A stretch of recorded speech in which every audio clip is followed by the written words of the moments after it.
先等一下。尊敬的各位来宾、女士们、先生们，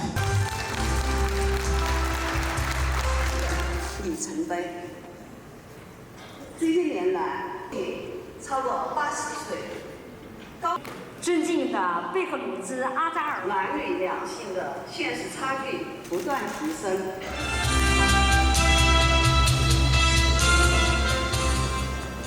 Thank you. Dear Madam Shen Yitin, dear Madam Zahra Bahrez Azar, dear Madam Julayho Makhamova, dear Madam Sam An, and dear Madam Hang Sanwei, Excellencies.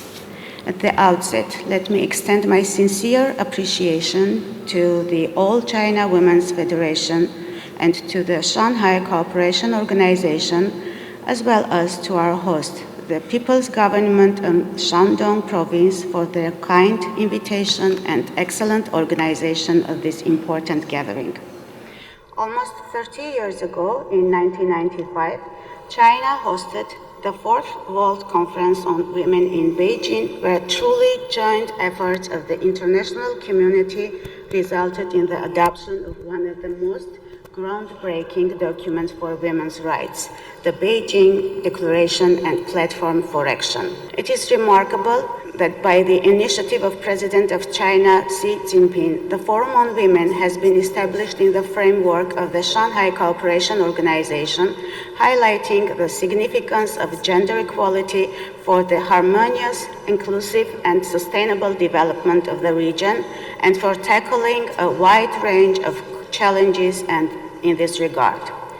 I would like to extend a warm welcome to all participants of today's forum. I am confident that it will serve as an excellent platform for women leaders and policymakers, both from public sector and private sector, to galvanize ideas on how multiply positive effects of global digitalization and mitigate the negative ones. Dear friends, digital technologies expand at an enormous scale and speed. They carry immense transformative potential. They shape economies, security, and livelihoods, and directly impact human rights. I think that regardless of differences in legal systems, cultures, and norms, there is a shared understanding that we can fully harness from the positive potential of digitalization if we truly employ the whole of a society approach where women have full, equal, and meaningful participation. I'm happy for the opportunity to share some glimpses from Armenia's experience. Despite humanitarian and security challenges, Armenia registered impressive economic growth in the course of the last years. Particularly, we witnessed over four-fold increase of IT sector turnover and exports for the period of 2021 to 2023. People employed in IT sphere more than doubled for the recent 3 years, reaching 41,386. It is also worth mentioning that 2 out of 5 tech professionals are females. That is nearly 1.4% of the whole population. Here, I would like to stress the role of accessible and innovative technological education for children and young people, especially for girls. Armenia's experience in establishing technological and engineering centers such as TUMO is one of the best practices we are working on to expand worldwide. Later on today, the Deputy Minister of Labor and Social Affairs of Armenia will elaborate more on the efforts of the government of Armenia in the area of gender equality and digitalization. The foundation that I am leading, My Step, also works in the direction of women's economic empowerment. We support women entrepreneurs and also women who are interested in working in tech industry. I'm sure all the distinguished participants of today's forum can share similar positive examples from their countries. At the same time, globally, women continue to be disproportionately affected by poverty, conflict and climate-related disasters. They continue to face far more barriers to overcoming these hardships. I believe that governments and policymakers should utilize innovative tools to reach out to women in situations of extreme vulnerability, those residing in conflict zones and humanitarian settings, those living in remote rural areas, or those from marginalized groups. The Armenian government, together with our international partners and the civil society, put a special emphasis on labor inclusion and the economic empowerment of women, including by means of increasing their digital skills and knowledges.